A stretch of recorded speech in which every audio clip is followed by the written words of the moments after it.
इल्जाम। दोपहर के 3 बज गए थे। आशी कॉलेज से घर आती है।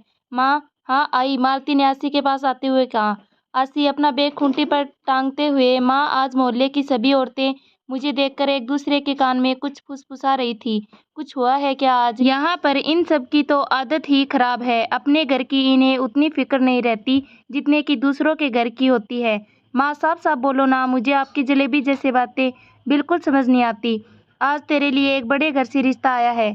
आशी इस वक्त पानी पी रही होती है। मालती की बात सुनते ही उसके मुंह से सारा पानी बाहर आ जाता है। ऐसा भी क्या बोल दिया मैंने जो तेरे मुंह के पानी को मेरी बात हजम नहीं हुई? माँ, आप लोगों ने फिर क्या बोला उनको? हाँ बोल दिया। क्या? आशी को ये दूसरा झटका लगा, वो भी 1 सेकंड में। माँ, मुझे अभी शादी नहीं करनी, मैं अभी पढ़ना चाहती हूँ और उसके बाद मेरे अपने करियर पर फोकस करूंगी और उसके बाद ये घर बनवाऊंगी। आशी घर की तरफ देखते हुए कहती है, जो कि एक कच्ची झोपड़ी था। सारी दीवार खस्ता हालत में थी, फर्श भी कच्चा था। आशी का परिवार गरीब था। उसके पापा मजदूरी करते थे। वो अपने माँ बाप की इकलौती संतान थी, इसलिए वो दोनों अपनी जिंदगी की सारी पूंजी आशी को पढ़ाने लिखाने में खर्च कर देते हैं। आशी एक अच्छे प्राइवेट स्कूल में 12th करने के बाद LLB कर रही थी। उसकी 1 साल अभी बाकी थी। ज्यादा दिमाग चलाने की जरूरत नहीं है। अच्छा खाता पीता परिवार है और फिर उन्हें दहेज भी बिल्कुल नहीं चाहिए, वरना आजकल तो लोग घर और कितना दहेज मिलेगा ये देखकर रिश्ता तय करते हैं। और वो इतने अमीर होने के बाद भी कोई शर्त नहीं रखी। शादी भी वो ज्यादा धूमधाम से नहीं करना चाहते। और तो और उन्होंने तुम्हें फोटो से ही पसंद कर लिया, वरना आजकल तो लोग सामने बिठाकर हजारों सवाल करते हैं। कोई भोले भाले लोग नहीं है। माँ, वो जरूर उनके बेटे में कोई कमी होगी, तभी तो वो इस तरीके से रिश्ता तय कर रहे हैं। कहाँ तक पढ़ा है वो? नाम क्या है उसका? करता क्या है? और दिखता कैसा है? मेरे लायक है भी या नहीं? ये जाने बिना मैं शादी नहीं करने वाली। तो अब तो हमारे लाड प्यार का ये सिला देगी हमें? तेरे पापा ने रिश्ता तय कर दिया है। कुछ दिन बाद वो शादी की तारीख तय करके हमें बताएंगे और मैं तो कहती हूँ तू अभी से इसकी तैयारी शुरू कर दे। कुछ भी नहीं आता है तुझे, अभी से खाना बनाना सीख ले और बाकी सारे काम भी। बड़े लोग हैं ना, अमीर भी हैं तो नौकर रख लेंगे। मेरा बस चले तो उन्हें सिर्फ खाना क्यों, उन्हें जहर खिला दूं। आ गए मेरी हंसती खेलती जिंदगी पर ग्रहण लगाने। आशी मुंह बनाते हुए अपनी बात कहती है।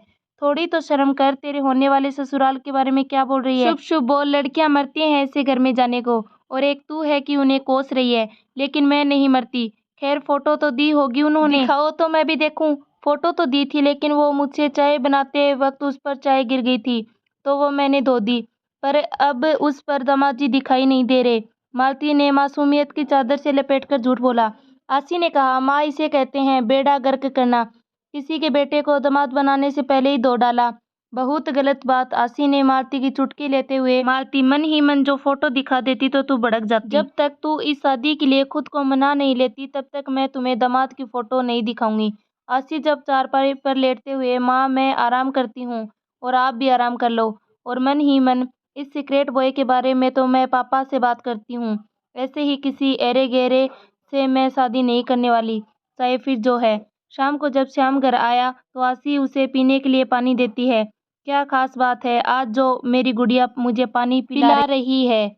वरना हमें तो उल्टा तुम्हारी सेवा पानी करनी पड़ती है, श्यामू ने हंसते हुए कहा। इसलिए आप मुझे इस घर से भगाना चाहते हैं और किसी फालतू के सिर मर रहे हैं हमें? अगर हमसे परेशान हो गए हैं तो बता दीजिए ना, हम खुद ये घर छोड़ देंगे।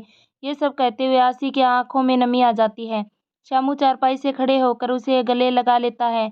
वो लोग बहुत अच्छे हैं, घर परिवार अच्छा है। अगर फिर भी तुझे तसल्ली करने के लिए खुद सब जांचना है तो जांच लेना, तुम्हें रोका किसने है? हम तुम्हारी मर्जी के बिना तुम्हारी शादी नहीं करेंगे।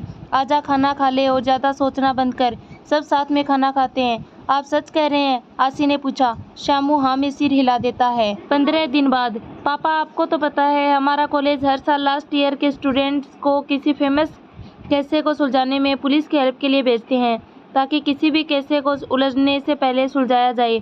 हमारी क्लास के 40 विद्यार्थियों के 4 ग्रुप बनाए गए हैं जो अलग अलग केसों को देखेंगे। हमारे ग्रुप को राजस्थान के एक फेमस केस को हैंडल करने के लिए सिलेक्ट किया है। पापा, मैं सोच रही थी ये गांव भी उसी तरफ है जिधर से आपने मेरा रिश्ता तय किया है। अगर मुझे एड्रेस मिल जाता तो मैं एक बार कोशिश करती ये जानने की कि वो लोग कैसे दिखते हैं, ये हैं भी या नहीं। ठीक है, एड्रेस मिल जाएगा तुम्हें, लेकिन उन लोगों के घर मत जाना, अच्छा नहीं लगता लड़कियों का शादी से पहले अपने ससुराल जाना, इसलिए दूर से दूसरे लोगों से ही सब पता करना ठीक है पापा, पर कब जाओगी? कल सुबह जाएंगे, हमें अभी पैकिंग करनी है, हम जाते हैं। शम्मू हाँ में गर्दन हिलाता है। बेटियों को ज़्यादा सिर पर चढ़ाना नहीं चाहिए, ये जानते हुए वो लड़का अनपढ़ है और दिखने में भी गंवार है, फिर भी तुमने उसे परमिशन दी, सब जानने की। अगर गलती से ये कहीं टकरा गए तो इसने उसे देखते ही मना कर देना है शादी के लिए। गरीब घर की बेटियों को समझौता करना पड़ता है, जाने कब समझेंगी ये लड़की। मालती शांत रहो, वो अपनी ज़िंदगी के फैसले खुद लेना सीखे तो बेहतर है, क्योंकि पूरी ज़िंदगी हम उसके साथ नहीं रहने वाले, और शादी ब्याह का फैसला लेने में तो पूरा हक है उसका सच जानने का। तुम ज़्यादा फिक्र मत करो, सब भगवान पर छोड़ दो, आखिर उन्होंने भी तो हमारी बिटिया के लिए कुछ सोच रखा होगा।